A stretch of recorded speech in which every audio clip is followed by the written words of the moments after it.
Guys, I just want everyone to know I love AI. It's like, look, I don't do this shit on purpose. But like, wait, someone, he AI'd Drake on his Tupac song. Dude, that's so funny, bro. What is this? SpongeBob Backseat Freestyle featuring Mr. Krabs. Like, I'm sorry, bro. Yeah, I love AI. It's funny as shit, dude. Plankton, The Heart, Part 6. War general, season in preparation. My jacket is covered in medals, honor and decoration. You waited for this moment, overcome with the desperation. Dude, why is it's gotten so much better? SpongeBob 616 in LA. SpongeBob Meet the Grams. Keeping a shout around him, and we gotta raise our daughters knowing as predators like him lurking. Fuck a rap battle, he should die so all of these women can live with a purpose. Hold on. Wait, where is the... Wait, no. Hold on, where does he say? For who he is a huge favor. I think you should ask for more paper, and more paper, and more paper. Raised a horrible fucking person, the nerve for you, Dennis. So I'll just sit down. What I'm about to say is heavy now. Oh my god. I want to hear him say like raised a horrible fucking...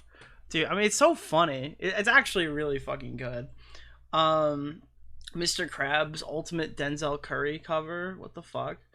Life is Good, Drake and Oh, did they do... he didn't do Like That, right? No. I don't think he did Like That. Larry the Lobster, 7-minute drill. J. Cole. Right behind and I just now hit mine. Down front of the line. That song sucked, bro. Plankton, Taylor Swift cover, Push-Ups, Plankton. I think, honestly, people were asking me what my position on all this was, because I was gone for a minute. Like, I wasn't posting during this whole drama, basically. And it's not really my place. Like, I like hip-hop. That's known. I'm, like, probably the only commentary channel who rocks hip-hop beats in the background of the videos. Like, the whole video is hip-hop, basically. Unless I pull in some video game music for some other reason, right? But, I don't know. I don't feel like telling you guys like what my take on Drake and Kendrick is. Obviously, Kendrick won. I think the two best songs, like listen-toable songs, probably were.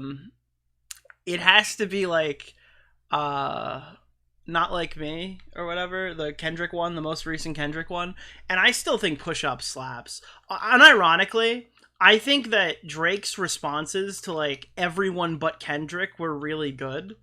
The middle track of Family Matters, where it's just like Rick Ross and Future, I thought was pretty good. It's funny, you could hear his voice. Like, he just sounds like a whimpering bitch for the first and second half of the song.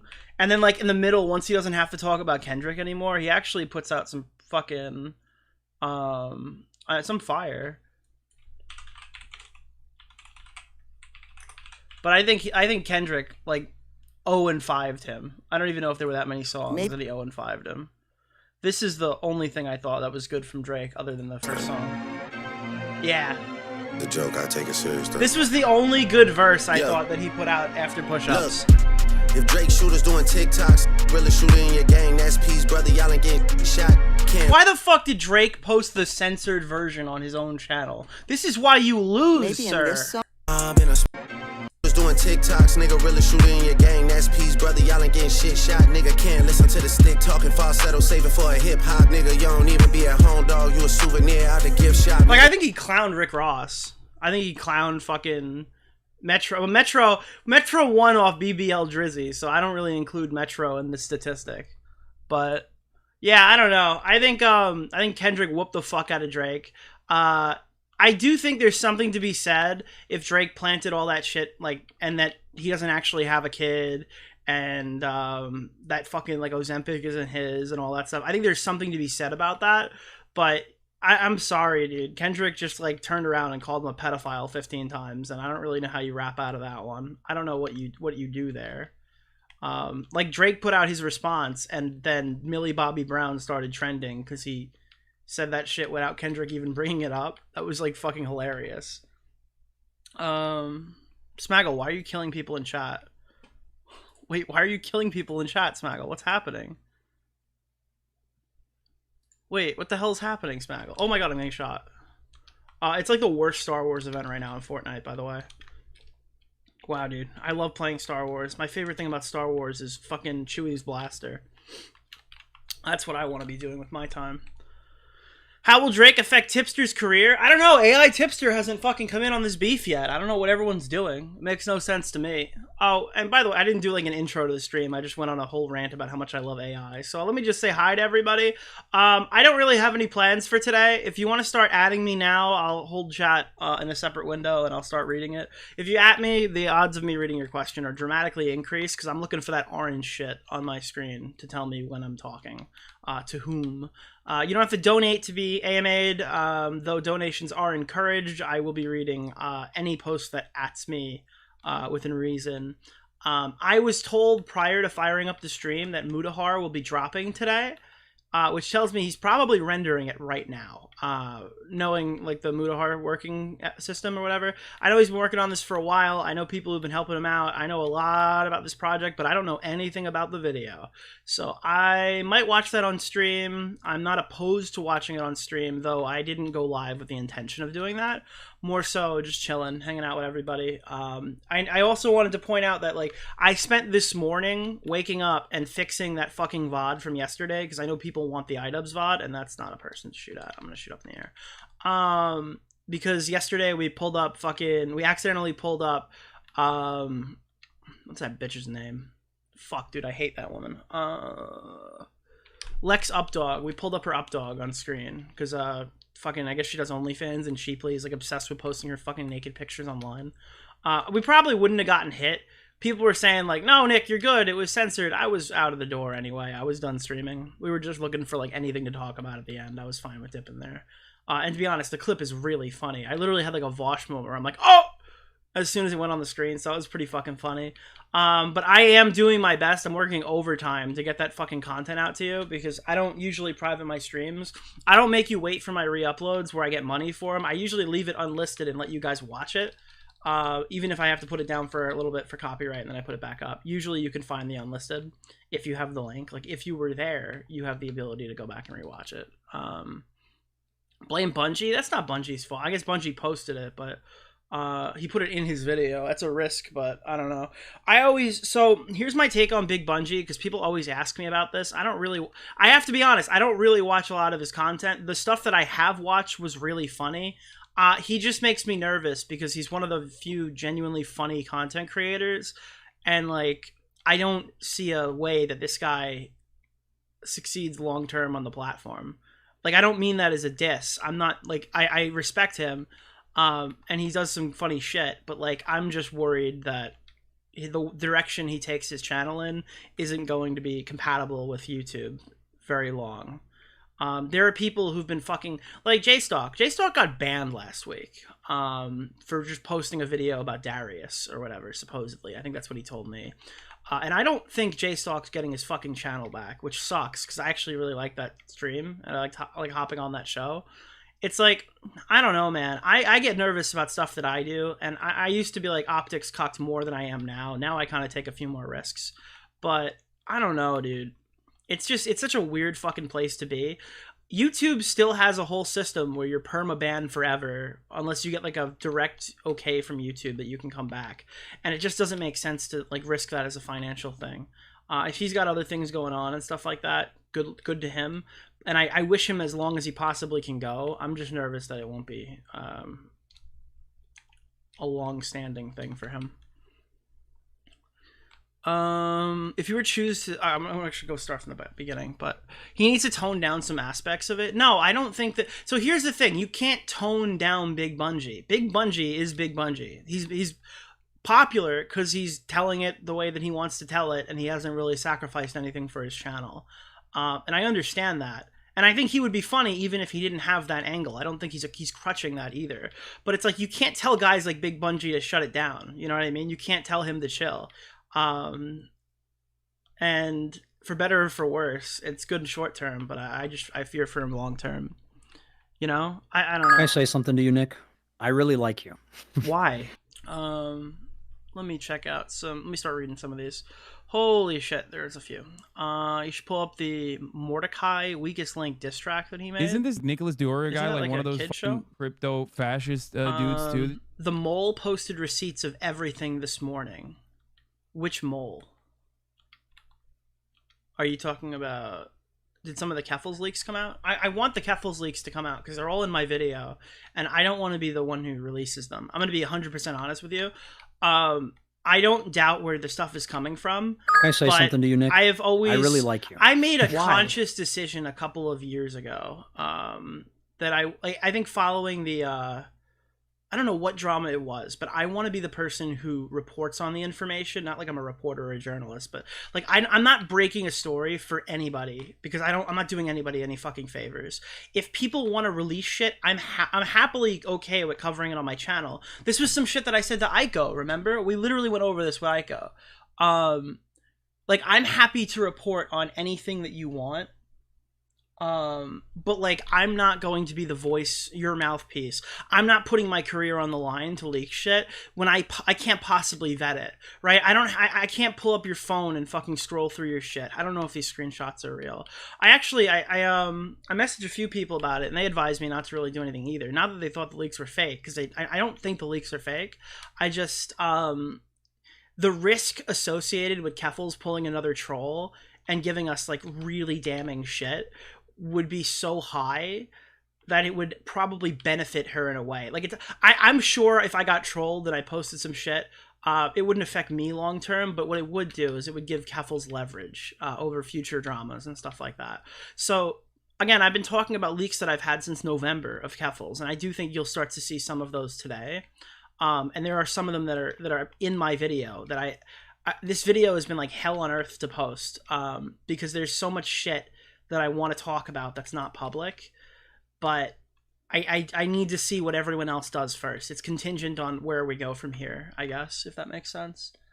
Is it the one from Augie's server? No, I'll just give you like a little, not a tease, because I'm not teasing anything for my project, but like I've seen tons of screenshots. Some of them have already made it online. Like Keffals was talking about fuck Brianna Wu like months ago, dude. The messages of like Keffals saying that like she regretted re-upping with Destiny, those are old. But it's funny to see Tipster kind of turn on Brianna Wu now when I knew that Keffals hated Brianna Wu months ago. I don't know. It's just interesting to see like in their group chats and stuff. Like I've teased it, but like Keffals has a group chat supposedly with Tipster where they archive like everything our detractors say about us. So these guys like publicly front, right? Isn't this Nicholas DeOrio guy like one of those fucking crypto fascist dudes too? So these guys will publicly front that like we're harassing them and stalking them and shit like that, where they'll have entire Discord servers archiving N-word stanks tweets about Tom's girlfriend. Like, I'm not even fucking kidding you. That's some shit that I've seen. Like, for example, right? So, like, I mean, I've got, like, I can talk about stuff like that because I've got so much. I have, like, an alleged itinerary of how she spent the money. That's why it's, like... So I hope you now understand from my perspective why I'm hesitant on being anyone else's fucking leak bitch. When if they want to go ahead and post it, they should go put that on their own record. Because if I post it and it turns out these leaks are fake, then I look like, then I've contributed positively. I always do the possible.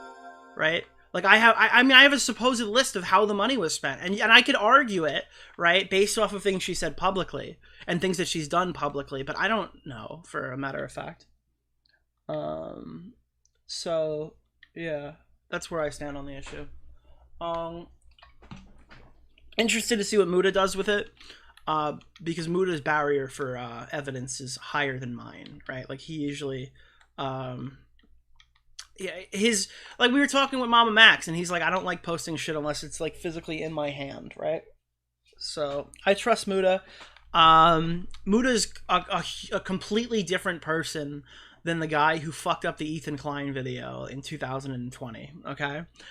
Longtime fans know that I literally, my first video critiquing Ethan Klein, Tom gave me the 2 sections where I had to defend him.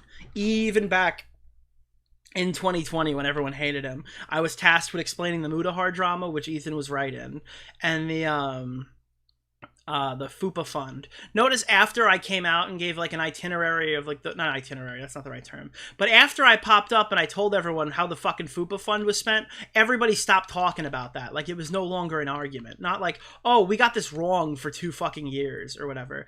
As soon as I told everyone, hey, reasonably, like this is how the FUPA fund was probably Isn't this Nicholas DeOrio guy like one of those fucking crypto fascist dudes too? I've noticed that like people just cut that from the video now. They don't go like, oh shit, we were all wrong about Ethan stealing money for years. It was literally just like that video came out and it just fell off. Like nobody ever mentioned it. Because reasonably, you can like go back and take his statements and find out exactly what happened to the money. Yeah, like it's been there this whole time. Let's see. Where the fuck is the new video? It's coming. Again, it was I always needed Muda to post before me, but that's not the reason why it's delayed. Are you gonna release a Keffals video? So it's still like I'm going to be releasing a video that discusses Keffals. Yeah. Did you see the Game dropped a diss track on Rick Ross? Rick Ross is really funny because he's been getting dissed for a long time.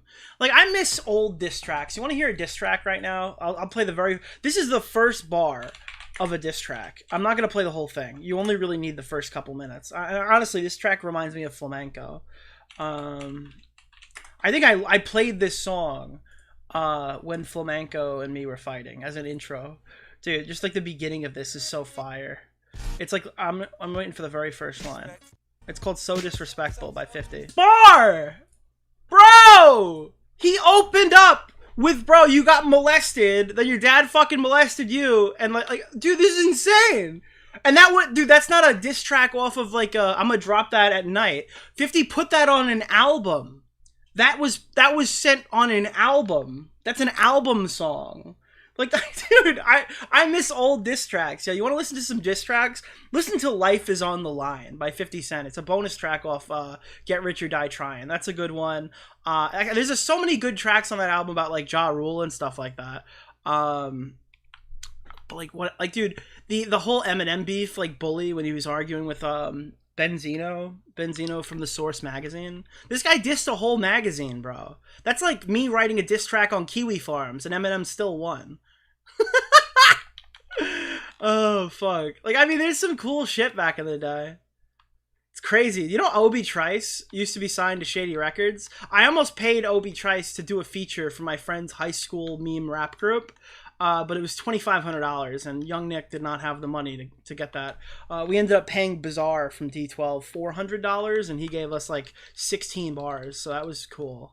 We never actually used it, so I have like an empty, like extra Bizarre verse that's really terrible. I think he literally like rapped about fucking a child in the song, and he sent it to us. Like we paid him $400, and he rapped about having sex with a kid, so that was cool. I mean, that's Bizarre though. Bizarre, like, that's what he does, right? But like Obie Trice put out a record, and it's a whole record where he has a fake Tupac impersonator come on and talk about how trans people are ruining rap. I'm not even kidding. If you haven't heard this song, he put it out and he's been like gone ever since. What was it like? Candy coated N-words are ruining the game, I think is his song. These N-words wearing dresses. It's like Tupac. They're wearing fucking dresses, dude. Dude, you have to hear this. It's like a crazy transphobe anthem by Obie Trice. Dude, the candy coated people ruined the G code. That's what it is. Oh fuck, dude. I don't think is he even on his YouTube channel. It's so crazy. It's so crazy that he showed up and fucking just rapped that. Where is this? And it's funny because he put out like he hit like platinum off his first record and then dropped off the face of the earth. Real name, no gimmicks. Dude, it's so weird to hear Tupac. It's like, Obie, you gotta save the game, Obie. Obie, you gotta save the game. They're wearing dresses. Hold on, wait, where the oh fuck, bro. I've had like DMs with this guy. Last album. Dude, it's like I can't believe nobody found this guy. He's like, wow, he used to rap with Eminem. Tom McDonald has to make a song with him or something. Like, that just seems like the natural progression of what would happen here. Oh god, I can't find it. Did they like delete this album off of the internet? Did they like hide this? Not Special Reserve, no. He did a diss track on the 5th. It's the 5th. I guess that's because it's his 5th album. Let me see. Oh, I want to find this for you. The 5th. Yeah, it is. Oh, was it on datpiff.com? It's on Datpiff's fucking... Datpiff used to be where you got fucking mixtapes. That used to be the place.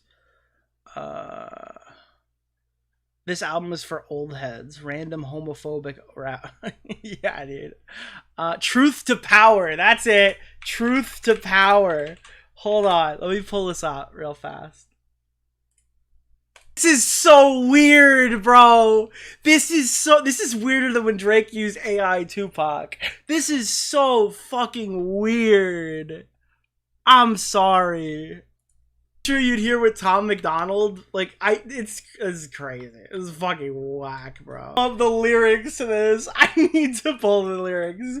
Oh god. It's the whole song. It's not like a little reference. Dude. Obie Trice, Truth to Power lyrics.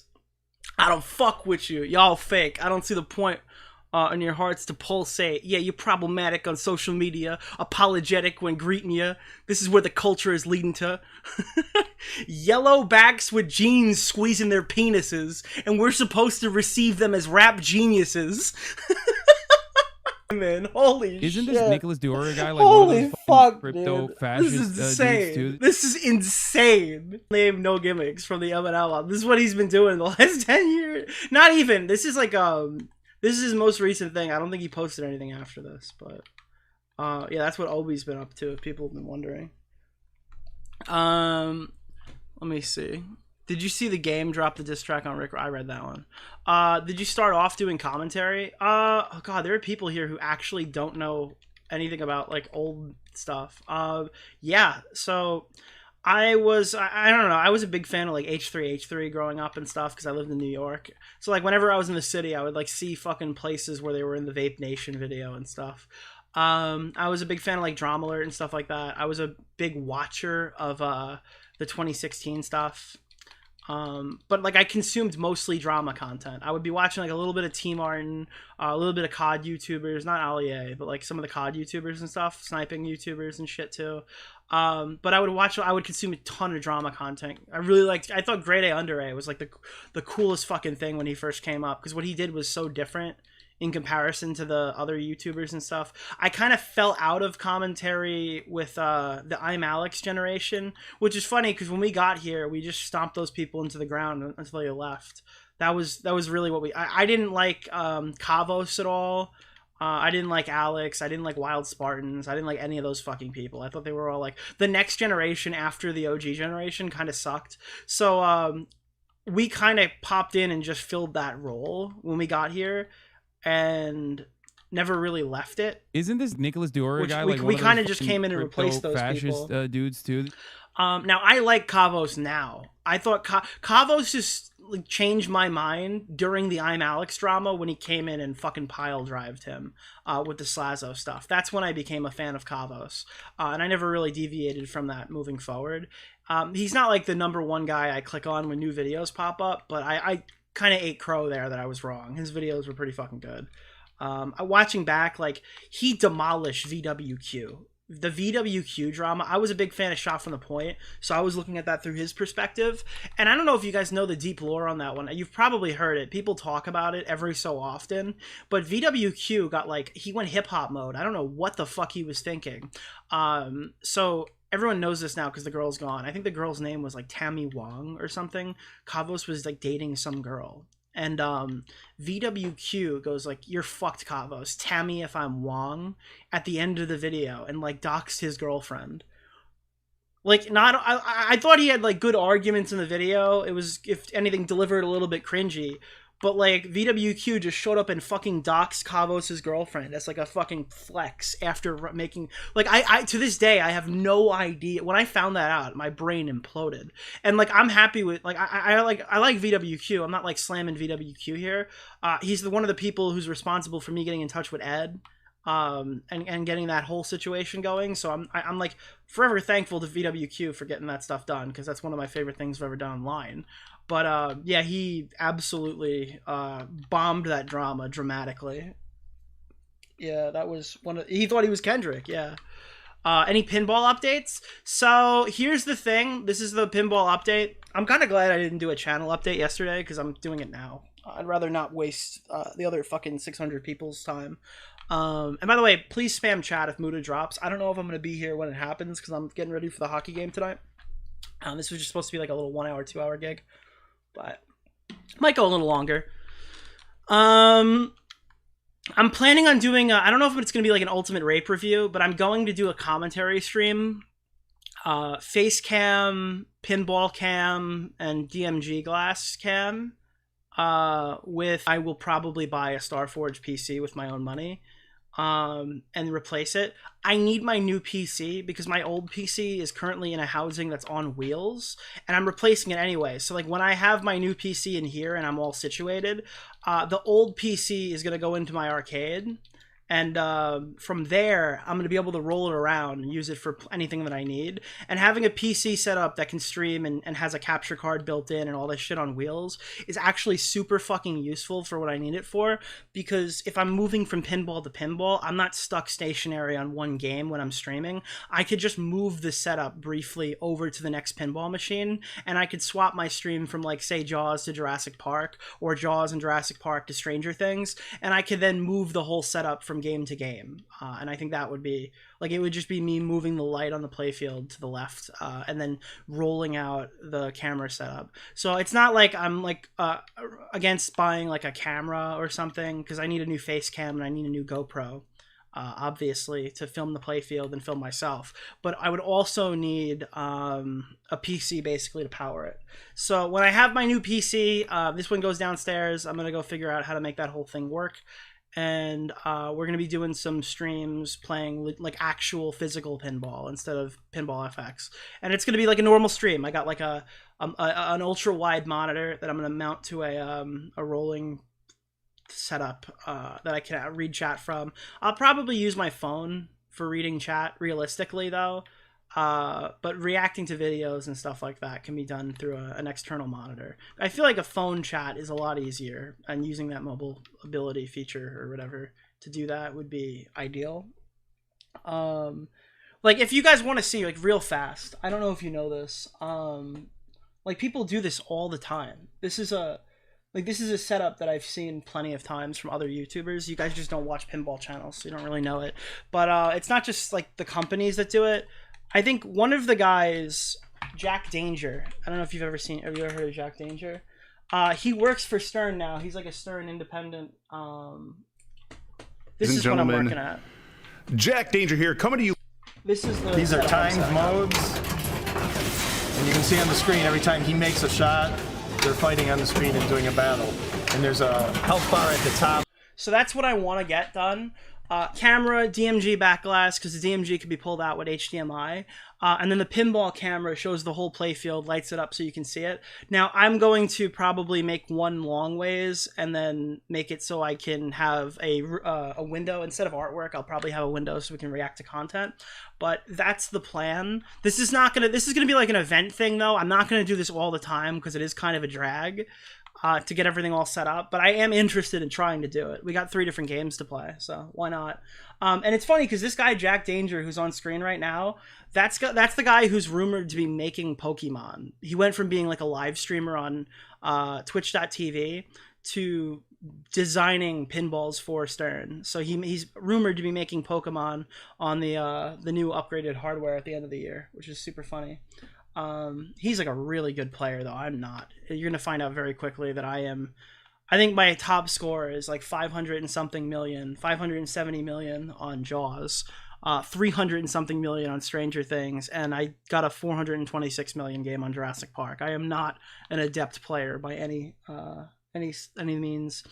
It's funny, there was actually a huge drama in the pinball community recently because they were giving arcade YouTubers these cool sponsorships, and I would be remiss to tell you that this wasn't something that's in the back of my mind, not something I'm actively pursuing, but they've been doing these sponsorships where they're paying people or not, depending on the size of their channel, and they're sending them a pinball machine for 2 months to do reviews and stream with.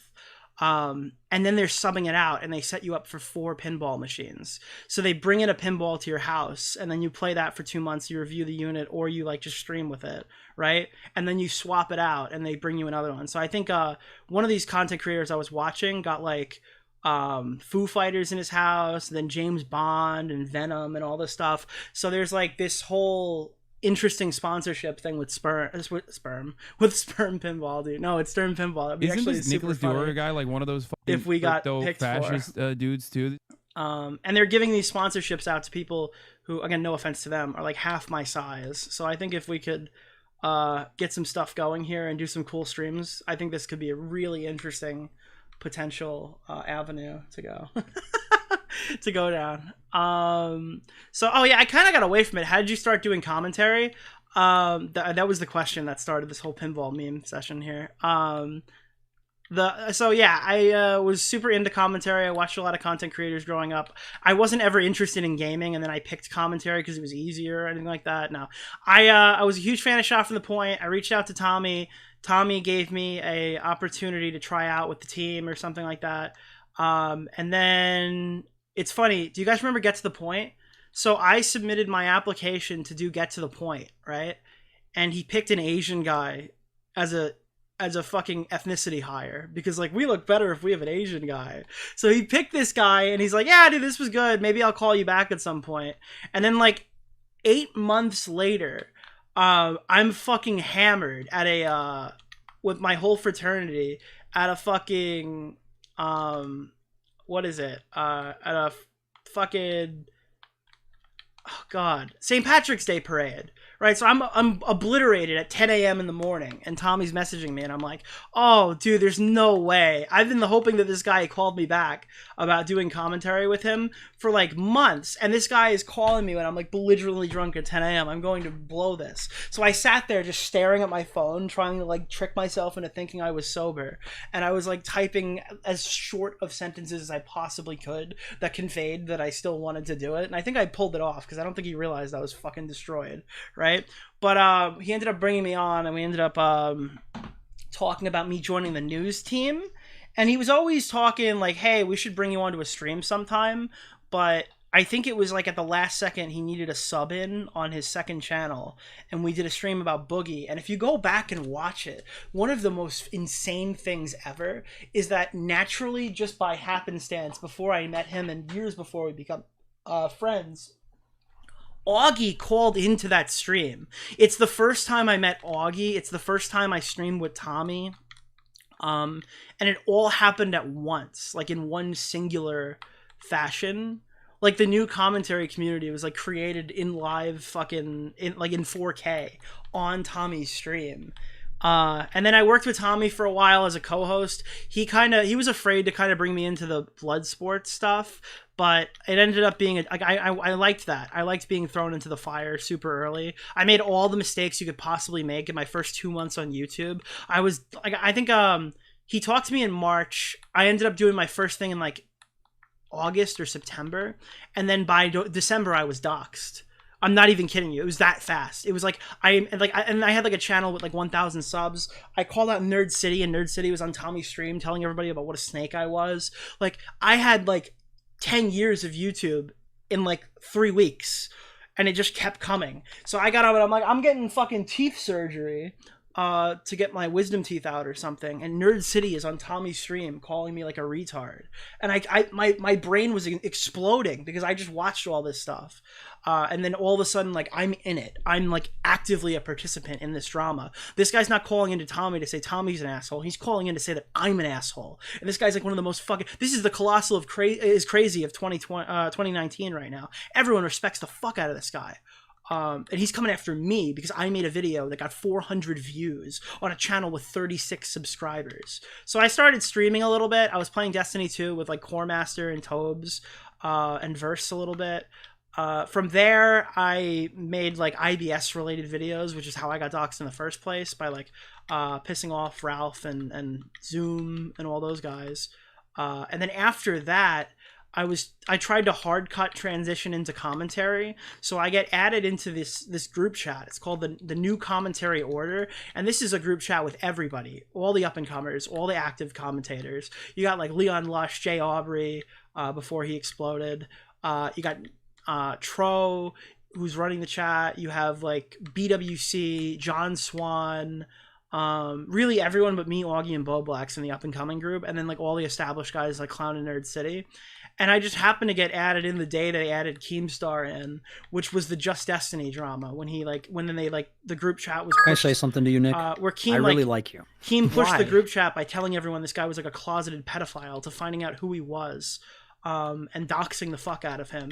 And then he brought Zoom into that call. So like, I just got out of IBS. I just got doxed. I'm trying to like do something a little bit like less heated, so I can have like a normal career and not end up as like a terminally wartime fucking YouTuber in like a niche, boring community.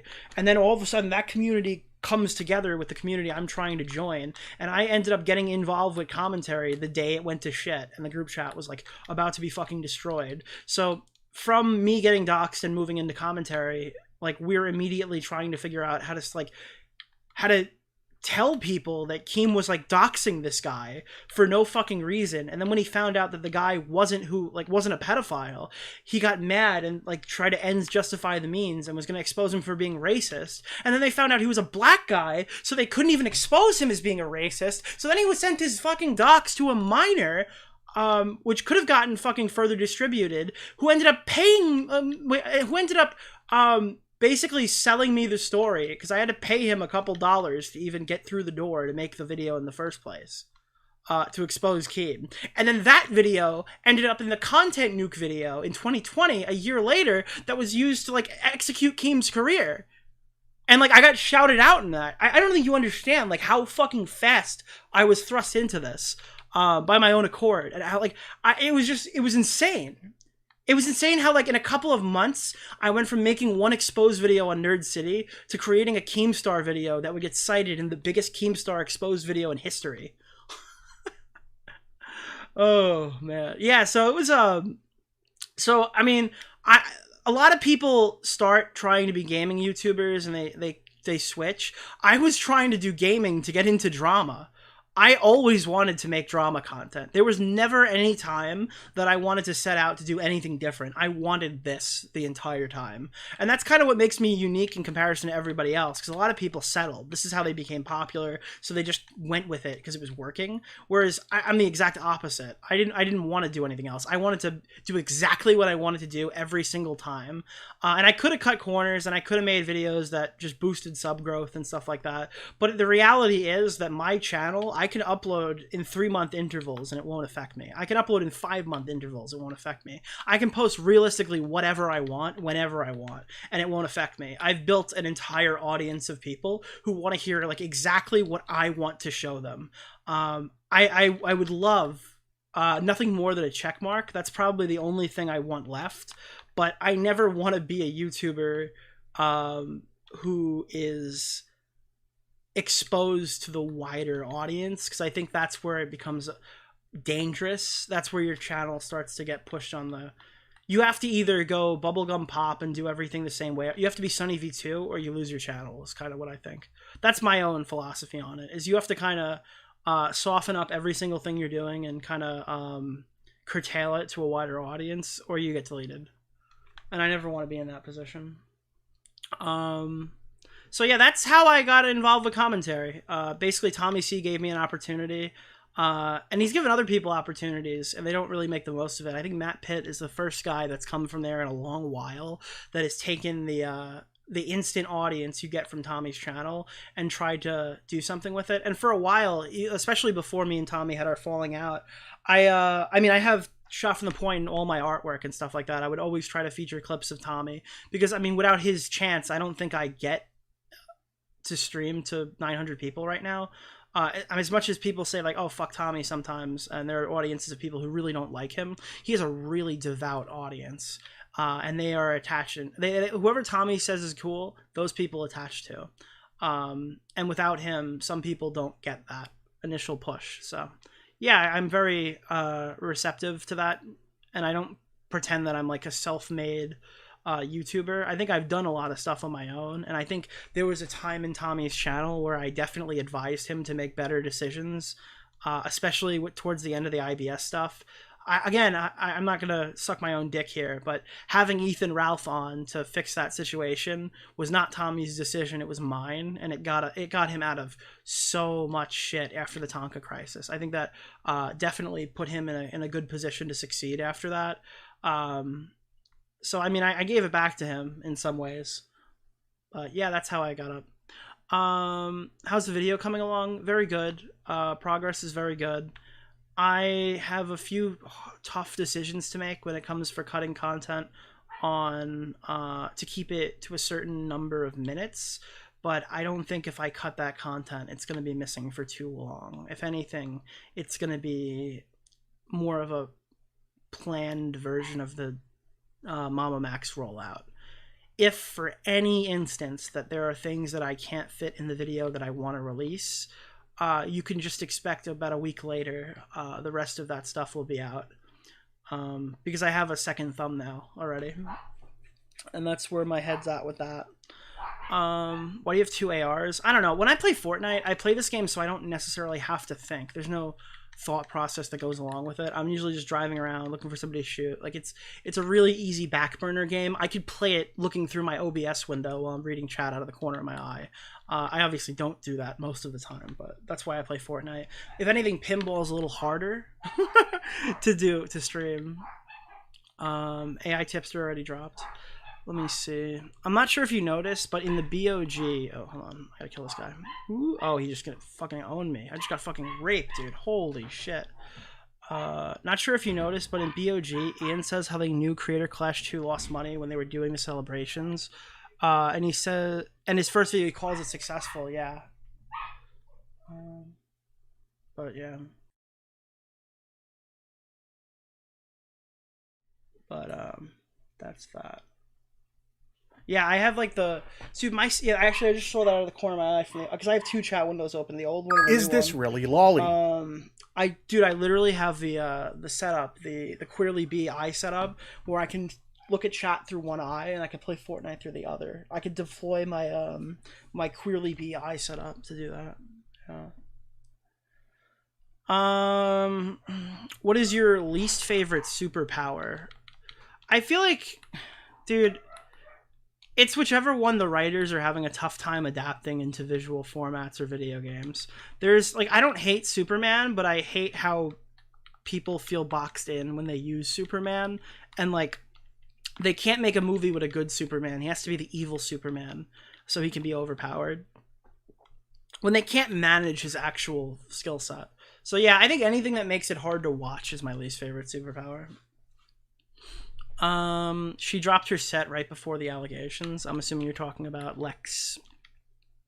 Whatever happened to Mama Max and that whole cult thing? Nothing. That's why you haven't heard from Max. There are rumors that he had a fucking falling out with Spencer. People are saying, oh, he's probably gonna drop in May or April. I think April was their speculated time. I've never been on that camp. I don't agree with that at all. I think that this guy needs to be arrested for Mama Max to come back, because he needs to try to find some little victory to celebrate that justifies his time put in, so he can call us all frauds. I think if he was going to respond, he would have responded 3 months ago, and I think the only way he responds again, like if this guy gets a traffic ticket and you get a new mugshot, maybe you'll hear from him or something, but I think Max needs a miracle on the Camden Gerard Davis front to come back and try to engage with it in any capacity.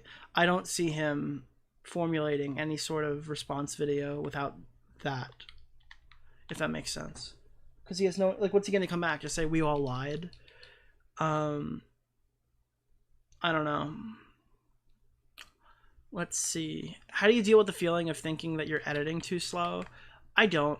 I used to, but now I know, like, once I came back after 2 years and the audience was still here, I don't think an extra month is going to hurt me very much.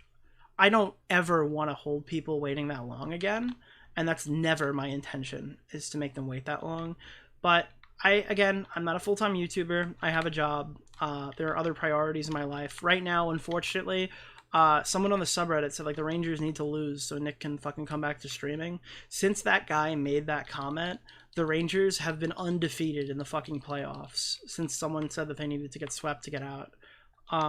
So I've been watching, like, hockey's on every other night. I have people coming over and shit. May is not always oh god, I'm so fucking dead. I have to kill this guy with a fucking butt end of an axe. There's no way I'm gonna get this kill. Oh my god. Oh my god. Oh my god. Sit down. Holy shit, dude. Caught you feeling like fucking Ian after a creator clash, dude. Oh my god. That's insane. So yeah, the Rangers are doing crazy right now. So that's something that's going on. And honestly, between February to just right last week, my job has been a lot of extra hour stuff. So I've been... it's funny because I didn't have really anything to do from January to February, and it was super... Not anything to do. I had enough to do. I didn't have any, like, weird, extenuating... I didn't have any, like, extra shit to do. But I've been super busy from fucking late February all the way through literally May, which is just now slowing down. And that's why the streams are coming back. And the videos will be coming back as well. So it's very, like, I don't know, that wasn't like a normal thing that happened, and there was a lot of other shit that needed to get done there, so I have to step up because I'm not a full-time YouTuber. If you were forced to tag team in gladiatorial combat and had to choose Ian or iDubbbz, who would you choose? I don't think either of those are a good choice, but I would have to choose Ethan. I think Ian would sit there and cry. I think Ethan would try and go down swinging, in my opinion. Oh, fuck, it just jumped down. Did I lose any comments? I think so. Have you played the game Pin Out, even though it's a mobile game? I have not. I don't really play mobile pinball. I play a lot of FX, and I have a FX3 digital pin in my basement. That's really the extent of it. Switch pinball is something I've looked into. I know they have the Stern game on there. You can play you can play like the Star Trek table. But again, Pinball FX is on Switch, so I'd probably just play that. Unix Muda, his favorite Aqua Teen episode a few days. What was yours again? I don't know what Aqua Teen is. That sounds like an anime. Why do you like balls? Dude, I like to pin them, bro. You said a while back that you started Avatar. Where are you in the series now? What are your thoughts so far? I got kind of bored on Netflix Avatar. I'm not gonna lie. I know what you're gonna say. This sounds fucking crazy, but I'm on the last episode and I haven't fucking watched it. They like have done stuff that have really bothered me in the Netflix version of the show, knowing that I grew up watching Avatar. I was there day one when that shit aired on Nickelodeon. And I found like a few things that really upset me. I didn't like what they did with King Boomy. I thought that whole episode was cringe and bad. And I think they totally butchered that whole episode. I also didn't like what they did with the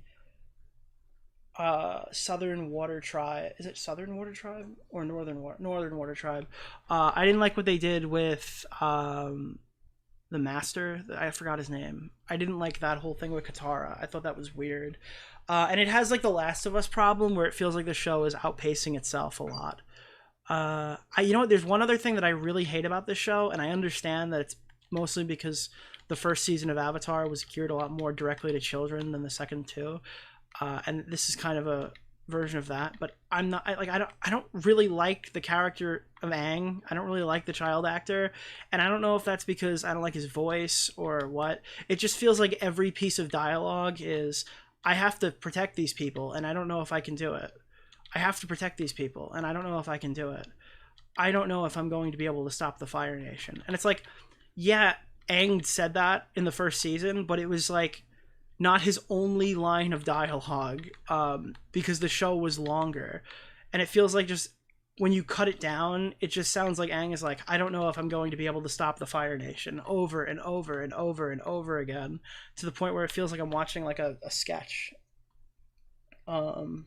So I'm not against live action anime. Like I say anime because I don't know. I'm not against like Dragon Ball live action or Avatar like shit that I've actually seen. I can't speak on anime because I genuinely don't watch anime. The most anime I watch is whatever they adopted for Saturday morning cartoons on Toonami, and I didn't even watch Naruto.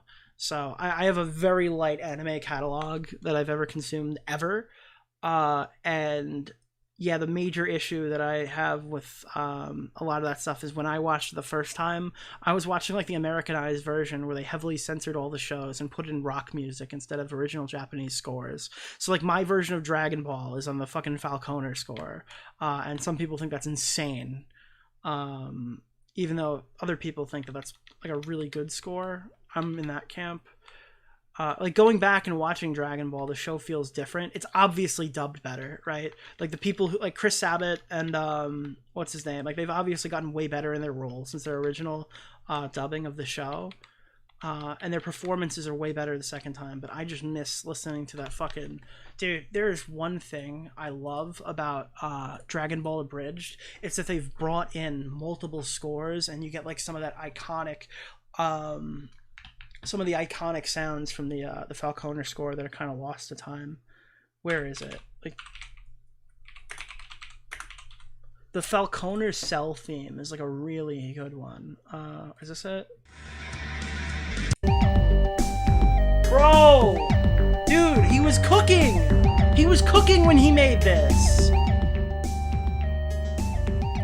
Let me see.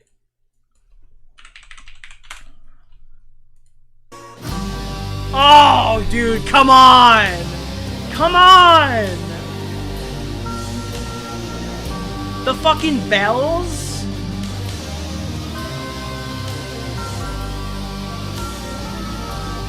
Oh, man. That was my Dragon Ball growing up. So again, I don't really think I have the credentials to discuss anime in any capacity. Now, I like what I like, but I don't necessarily think I'm an average fan, I guess. I think realistically I watched them as cartoons alongside American cartoons, and I didn't really even notice they were anything different.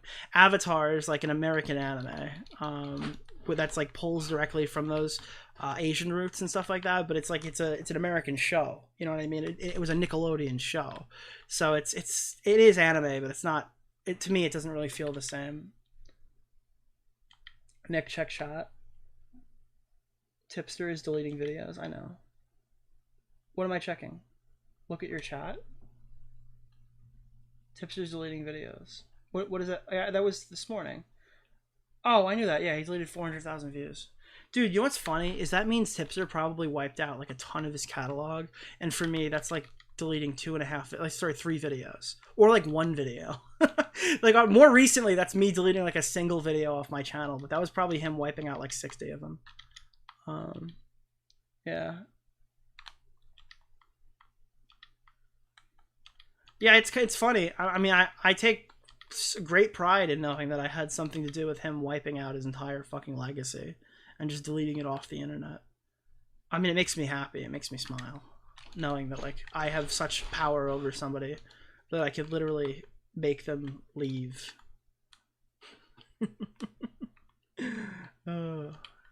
But it's all of his old videos. Yeah, that was like all the those aren't just his old videos. That's everything that it took for him to get 100,000 subs on YouTube. That's like his whole legacy he just wiped away. And I take pride in knowing that I had something to do with it. Did he do it because of the Muda video? Maybe. I don't know. I got everything I need. And everyone else, if you've downloaded Tipster videos and like for your projects and stuff like that, you should probably try to make them available somewhere, maybe some mega file or something, just to keep people going. I'm sure if I have to put something together, I'll need a clip or two, but for the most part, I've downloaded everything I need. Mega file, the Tipster mega file. To be honest, the Tipster mega file still kind of sounds bad. I'm not even gonna lie to you. I get what the joke you're making, but I feel like it still sounds bad even without that connotation. What do we got here? A lot of people are at least half your size. Well, yeah, I mean, there are a lot of people shorter than me, I guess. I don't know. I'm a pretty tall 5'9", 5'10". I think I'm 5'10". Yeah. Where's yesterday's VOD? Yeah, we accidentally pulled up fucking... Isn't this Nicholas DeOrio guy like one of those fucking crypto fascist dudes too? What is her fucking name? Lex Updog. We accidentally pulled up her Updog on stream, so we have to edit that one down.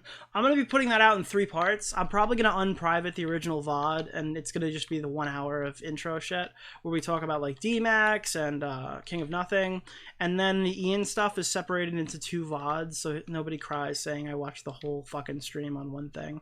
It'll be 2 different VODs, so that'll help. Let me see. So we're gonna have those come out in the next few days. I'm gonna upload them both at once though, and try to get them both green at the same time, so we can do that. But yeah, there's gonna be more regular content on this channel. Isn't just this Nicholas DeOrio guy like one of those fucking crypto fascist dudes too? Where else are we? Book of Mandalorian is dead. Is that dead? You were baptized by fire. True. Why did you private the Obie Trice video? So isn't the this Obie Nicholas Trice DeOrio guy like one of those was... fucking crypto fascist dudes too? That was in one of the IBS videos. I need to put them back up. I do need to do that. I need to go back and unprivate because I'm a little nervous to go back and unprivate Is this things. really lolly? Even though like the whole the flagging stuff has stopped, because now I've like identified what videos I thought were like prime targets that got flagging. So I haven't gone back and unprivated anything when I think that I probably could at this point. Like, again, I've never barred people from re-uploading any of the content. There are people who have all of those videos that people can willingly post on their channels and stuff. I've never told people that they're not allowed to repost it. But, yeah, I don't know. Do you think it was better to start off as a solo streamer or have friends with you to make conversations? Oh God, YouTube is a cluster game. It's not like if you're just alone and you don't make any connections and stuff like that, you'll have a lot of problems. 100%. I think Augie and Boblax were exactly what I needed to grow at the time, and it's like, and like that was a secondary thought to me. I don't think I would have. I didn't know how the game worked at that point, but Tommy, Augie, and Boblax were really good. Unintentional crutches, and I think we all helped each other out a lot. It was like a thing where like I'd make a video, it would make somebody pop on stream, Boblax would fucking make a Twitterverses video about it, or like Augie would make a stream and it would give me content to make a video, and then that would give, and the reaction to that video would give Boblax a Twitterverses. It was a really good like nobody's talking about it actively system that just happened to work. And I think that like if you're coming out of your own community, it's probably better because a lot of people seek to like work with established creators and stuff who've already built their friend circle and stuff like that. Like a lot of people cry because I don't want to be like super cool friends with some random retard who's just decided he wants to make commentary videos and stuff. Like if your content is good, we'll naturally engage. Like you don't really need to, I guess, cry about people not noticing you. If you build like a good group of friends and you guys all come up together, that's infinitely more healthy than just trying to like brute force your way into other communities of people who, because again, I call it the commentary community. It's not. The commentary community died like 5 years ago. My community is like my community with my friends who I like making content with. Like my group chat isn't some fucking nuclear Holocaust fucking mafia group chat. It's people I like talking to about YouTube drama who I just engage with now. And it's like you can't really like there's nothing I can do about that. Like the people I like hanging out with, the people I like hanging out with. Like hearing Ian talk about my fucking friendly group chat where we talk about YouTube drama. Like, what do you think we talk about in these chats? Our feelings? You talk about the shared trauma of having people expose us online? No, that's what your group chats look like. We talk about things that we could potentially do in future content. Nobody's like, there was one singular time where we operated like a fucking machine. And that was to take out I'm Alex when all of us were 5,000 sub YouTube channels. I was like a 2,000 sub YouTuber or whatever, working with some slightly bigger bigger YouTubers and smaller YouTubers. When we set up a schedule to fuck I'm Alex, we did that because we were small content creators and we wouldn't have been able to really do as much damage by ourselves. So it was like Bo Black drops Monday, BWC drops Tuesday, Nick drops Wednesday. Like, I think they think that we actively do this now, which couldn't be farther from the truth. But yeah, in 2019, we launched a coordinated strike on I'm Alex, which caused him to get like absolutely obliterated on every front. And even in that coordinated strike, I think mine was the only video that had abnormally high views. Turkey Tom would have soloed that even if we didn't help him.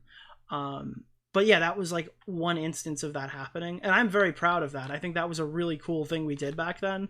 But it's not the norm. Realistically, I'm afraid to tell my friends what videos I'm working on because they go and fucking steal the ideas. You try telling Willie Mac Show to coordinate a project, bro. He'll put that shit out before you. No, I'm just kidding. But yeah, no, you kind of like, people think that we like are actively giving everyone all this information when I feel like I can't even tell my friends what I'm working on. It's crazy. Like, they don't realize that like other people are making these videos too, and no one actually wants to always find themselves in a position where they're giving all their information away early, even to their own friends, because we all are friendly, but we compete with each other, you know? But yeah, that's just the, like, you can't explain that to people though, because they don't want to hear it. They want to hear that you're like a mafia of like, I need to shut down D-Max. Otherwise, he might become a real big-time editor in the community, and I have a personal gripe against him, so I can't let that happen. When the God's honest truth of the matter is he's a shitty editor, and he got fired because he couldn't do the job. I'm not trying to blackball anybody, bro. You posted that you take 19 hours to edit a mostly, like, straightforward upload without an intro. No one's going to hire you. Nick doesn't have to like go out of his way to rain hell down and give everyone the, yo, that guy, he's done in this community. I don't know, no one has to do that, dude. Your actions made it so no one wants to work with you. And if they do, that's fine, but I mean, people are gonna laugh at them if they're paying you any like normal salary and you're producing content at that speed. And D-Max is a 29-year-old man. That's another part of this whole thing. Yeah, he's a grown fucking man. You know? That's another aspect to it that I always forget, because people think this guy's a 19-year-old kid, that I'm like bullying a 17-year-old or something like that. No, he's 29. It's a 29-year-old man who put nap time in his fucking timesheet. You're 100% right. You know what I mean? Like, there are, people need to start realizing there are fucking reasons why people aren't successful if they've been a terminally 1,000 sub YouTube channel for 5 years, right? Like, it's if it's not output, because output is a genuine reason you can get stuck at that size. Output is like a genuine expected reason why you won't grow. If you're not posting, you're not growing. But there are some people who post daily, weekly, and they think that like people, like the internet is trying to hold them down. No, like there's a fundamental problem with you or the content you're making, and you're not providing any adjustments. You can't brute force something into working unless you're kind of good at it. Because if you weren't, you wouldn't get any growth. And if you're not getting any growth, you have to start to question why that might be, you know? Muda dropped. Okay. I don't know how long I have. I might watch half of it now if Muda dropped. Hello, guys. 3 weeks ago. All right, yeah, it is. It's up. All right, let me change title. I feel like I should ask him permission first. Oh, he sent it to me 30 minutes ago. Oh my god.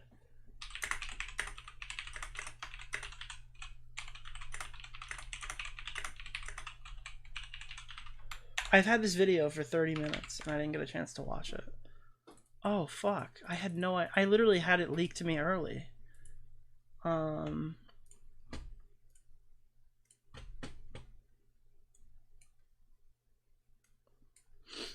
Let me see.